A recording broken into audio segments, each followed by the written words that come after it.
Noqchul yengesh, Noqchul alshgesh. İdiye başladı işte alşuyvaya.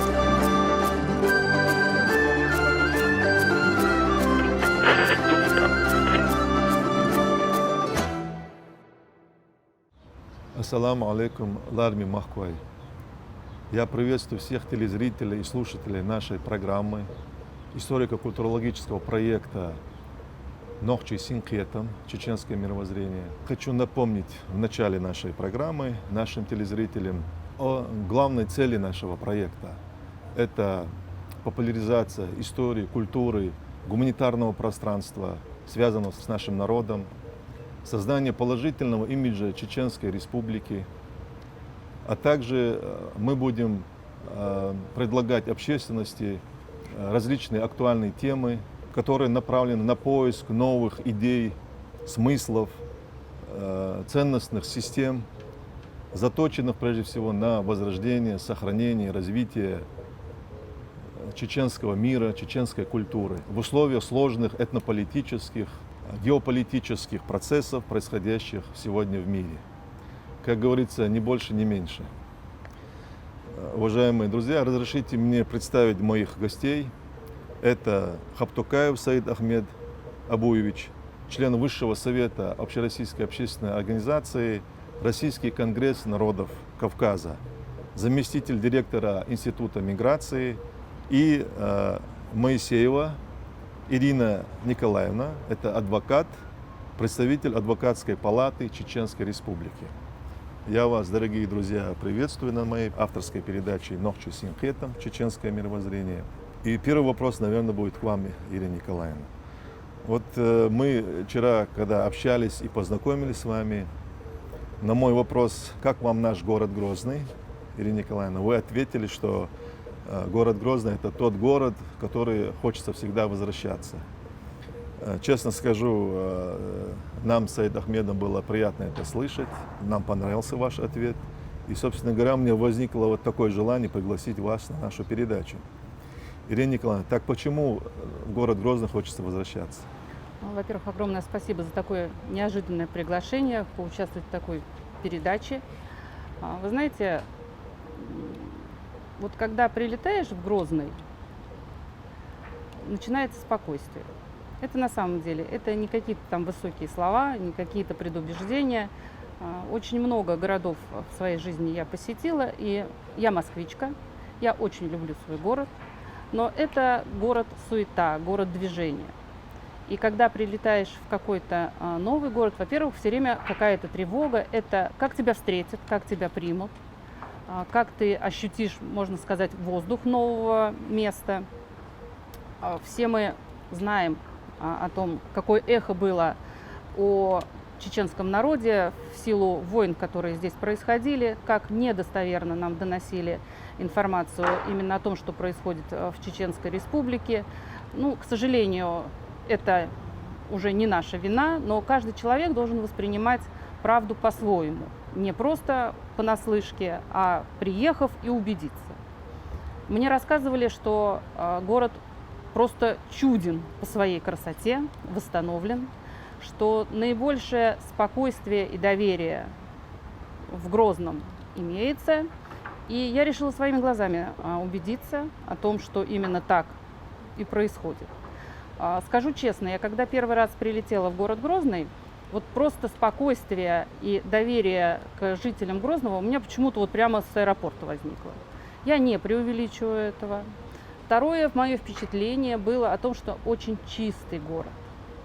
Вот на самом деле, как бы я не любила свой город Москва, я могу сказать, что город Грозный очень чистый город, очень спокойный город. И в нем себя ощущаешь на 100% в безопасности от какого-либо, не то что посягательства, а даже вот какого-то волнения. Люди настолько приветливы и спокойны, что по улицам города хочется прогуливаться. Утром, вечером, не влияет ночью. Вот на 100% уверена, что, выйдя ночью в этот город, меня никто не обидит, ко мне будут уважительно относиться, и я буду иметь спокойно возможность посмотреть все прекрасности, которые здесь сейчас отстроены. Поэтому действительно хочется возвращаться. Я не спорю, что когда человек занят работой, он наверняка, просто не замечает, как здесь тихо, спокойно и красиво. В силу того, что все-таки приходится и работать, но я обращаю внимание именно на то, что как здесь все устроено. Ведь нет никакого упоминания о том, что произошла война.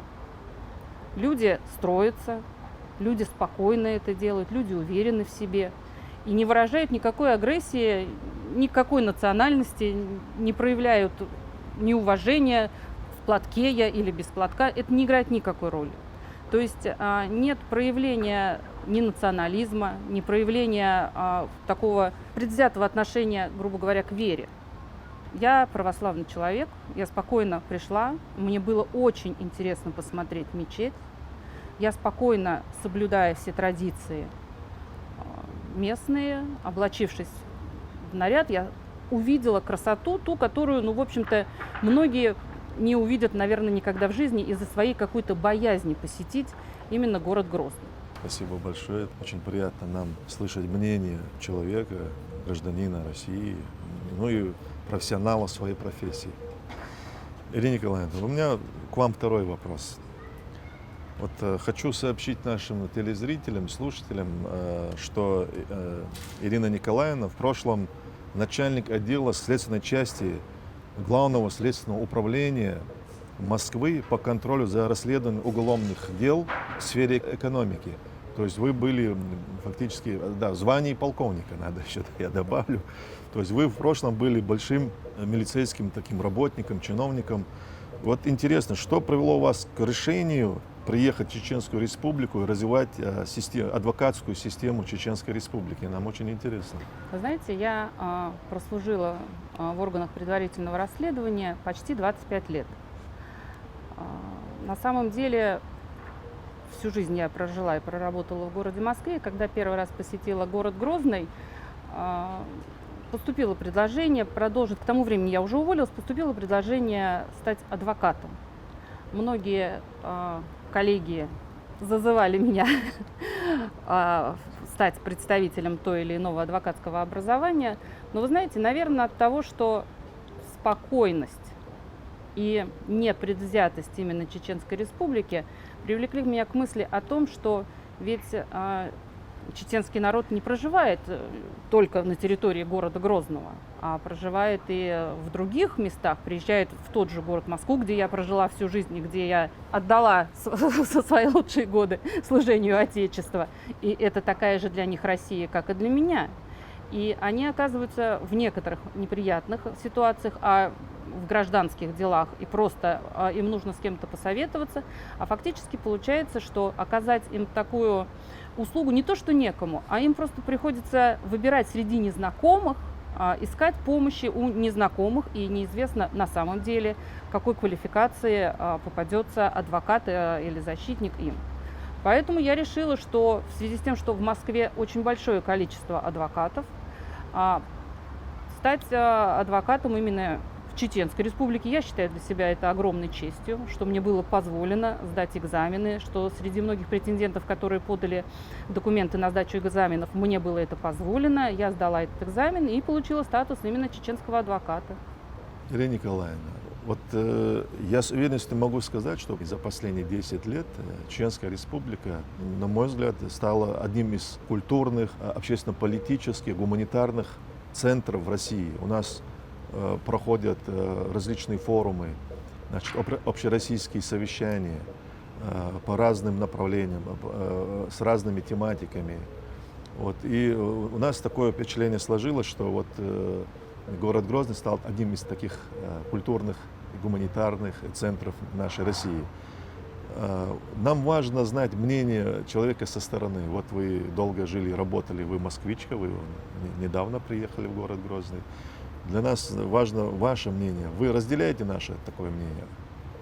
Нет, конечно, я разделяю мнение о том, что не только Грозная, а Чеченская Республика развивается, принимает активное участие в различных и форумах, и в каких-то международных совещаниях, и имеет представительство, весомое представительство. На самом деле это очень важно, потому что очень много детей, которые растут, которые должны понимать, что они могут представлять потом свою республику, и что этот голос будет слышен.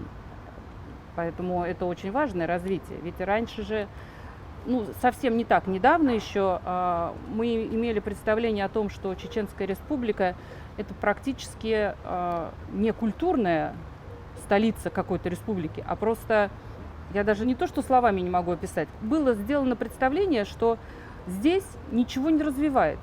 Что как вот прошла война, что здесь живут люди, которые продолжают почему-то все время хотеть воевать, и имидж создавался именно такой. Опять же, давайте посмотрим вокруг. Все совершенно по-другому. Когда меня первый раз, опять же по приезду, я была в Аргунском ущелье, и приехав в Москву своим друзьям, рассказывала об Аргунском ущелье, мне говорили: ты была в Аргунском ущелье? И как там? Я задаю один и тот же вопрос всем. Я гражданка России, я приехала в Россию. Чего я должна испугаться? Все спокойно, все хорошо, все культурно, восстанавливаются памятники, которые были разрушены. Все сделано для того, чтобы приезжающие увидели, какова была история чеченского народа. Чтобы об этом не забывали, война – это не главное, что было у чеченского народа. У чеченского народа есть своя культура, есть своя история, к сожалению, которую мы не знаем. И сейчас руководство Чеченской Республики, конечно, очень много делает для того, чтобы все было восстановлено, чтобы российский народ знал о чеченской истории. Каждый народ ее должен знать. Хочется нам этого или не хочется, но без истории нету будущего. Спасибо, Ирина Николаевна. Хочу добавить к вашим словам о том, что у нас действительно в России мало знают, практически не знают об истории не только чеченского народа, но и народа Северного Кавказа. Я думаю, эта проблематика, она будет решаться потихоньку. Много вопросов поднималось у президента Российской Федерации на эту тему. Я знаю, я тоже участник этих обсуждений. И тут хочу добавить о том, что, знаете, я сам был, я чеченец, и проживаю в Чечне, и работаю в Чечне. Мы занимаемся популяризацией истории, культуры чеченского народа. Я сам каждый день удивляюсь от открытий, от той истории, которая богата есть у чеченцев, у вайнахов, у нахских племен, народов. И мы каждый день удивляемся, познавая свою историю, культуру. Так что это как бы работа сложная, важная, которая будет проделываться и решаться в ближайшем будущем. Ирина Николаевна, следующий к вам вопрос. Мы хотели бы знать, на ваш взгляд, как ваши коллеги чеченской национальности, которые работают с вами в адвокатской палате, развивают адвокатскую систему и палату, с точки зрения профессионализма, ваше мнение, ваши оценки. Я еще хотел бы, чтобы вы немножко рассказали о том, какую вы работу проделываете наша палата Чеченской Республики в Москве и в других регионах. Вы знаете, я очень высоко оцениваю труд моих чеченских коллег. Среди тех людей, с которыми я познакомилась в Чеченской коллегии адвокатов, все очень высокопрофессиональны. Вся немножечко такая проблема связана с тем, что юридические услуги чеченские мои коллеги оказывают только на территории Чеченской Республики. Это понятно, потому что большинство из них чеченцы, они знают законы, они знают традиции, и, конечно, им проще оказывать услуги непосредственно в своем регионе. Именно поэтому я и захотела остаться в чеченской коллегии, чтобы у людей, которые выезжают за пределы Чеченской Республики по работе, по учебе, была возможность обратиться именно за квалифицированной помощью, не искать, опять же, ее где-то на стороне.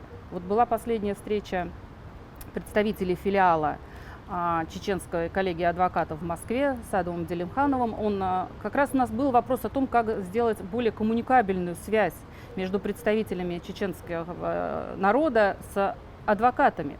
То есть действительно, чтобы была реклама, был доступен телефон, и это оказание юридической помощи сводилось к точечному, не всеобъемлющему, а человек мог обратиться напрямую. Он прекрасно понимал о том, что это будет помощь как бы близких по духу людей, которые не будут считать его как за какого-то чеченца, а будут относиться к нему как к гражданину, и он получит именно ту помощь, которую он должен получить.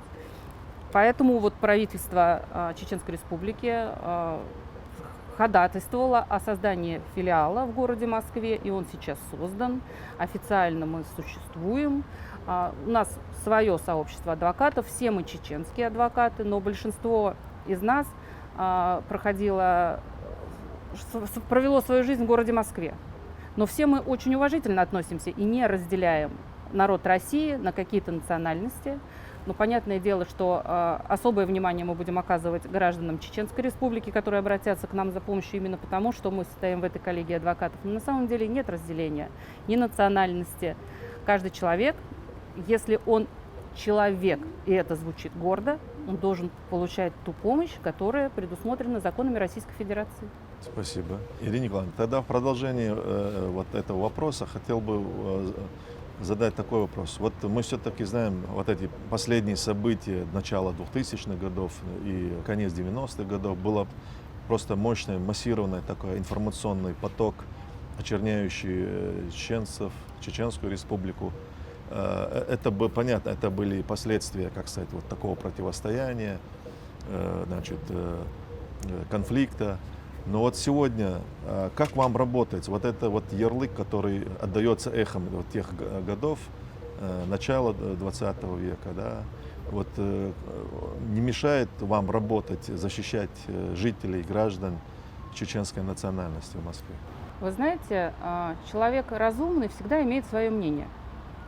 Какая бы информационная политика ни велась, человек, который понимает в общении, он никогда не поведется на это. Я прекрасно понимаю, что чеченец, это звучит гордо, но многие пользуются ведь, называя себя чеченцами, не являясь представителями данного народа, именно для того, чтобы занизить какие-то достоинства чеченского народа. Конечно, это мешает. И это мешает именно, наверное, моему поколению, которое мы жили, получая информацию о войне, о недостойном поведении. И у нас где-то, конечно, вот мы с осторожностью относимся. Знаете, я вам хочу сказать, у молодежи это сейчас уже немножечко попроще. В связи с тем, что общение все-таки происходит, и многие чеченцы приезжают в различные города России, происходит общение, молодежь, уже понимая именно отношение самого чеченского народа ко всему происходящему, они уже не настолько вот относятся негативно к тому, что говорят. Они начинают разбираться, они интересуются, они вникают. Для них уже очень важно подтвердить, а чеченцы ли были, а чеченцы ли совершили. Поэтому это все надо рассматривать очень точечно, очень аккуратно. И я надеюсь, что наша молодежь, она научится разбираться, где правда, а где ложь. Спасибо. Я тут тоже добавлю, что в республике, руководством Чеченской Республики делается большая работа для подрастающим поколением. Целые программы утверждены, приняты целые концепции по духовно-нравственному воспитанию молодежи. И я, будучи преподавателем, 10 лет преподавал в Чеченском государственном университете.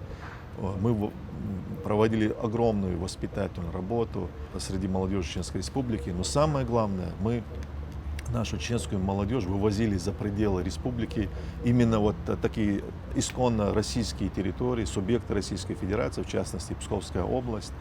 Мы реализовывали проекты. Вот для нас было важно, чтобы наша молодежь начала уметь общаться со своими сверстниками, не стесняться, не проявлять себя как-то вот, какой-то ущербности, потому что мы граждане великой, огромной страны. Мы должны всегда ощущать вот это вот за спиной, вот эту как бы историю, культуру, что государство всегда должна защищать своих граждан. И граждане, прежде всего молодежь, является стратегическим ресурсом любого государства. Поэтому такая работа ведется, и мы пожинаем уже плоды. Мы действительно знаем, что кардинально меняется сама чеченская молодежь. Она умеет, есть культура общения, вот, есть понимание, что они живут в такой огромной стране со своей богатой, сильной историей, с культурой прежде всего. И нам нужно как бы плавно вот перейти этот барьер, который был создан искусственно, да, вот начало, в конец 90-х, начало 2000-х. Слава Богу, вот такие позитивные перемены у нас.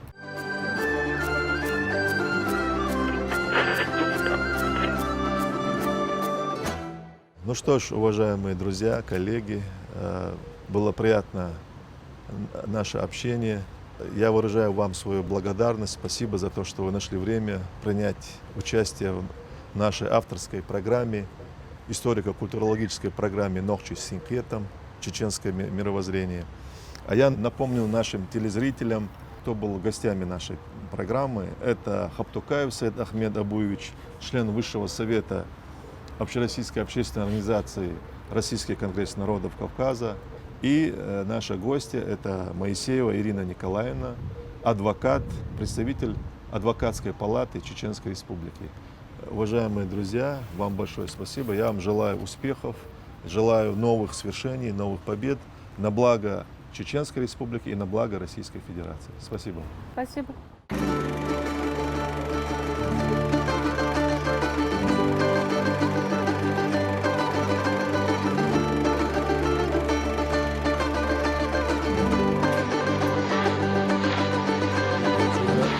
Noqçul yengeç, noqçul alış yaş. İdiye başlamıştı alışveriye.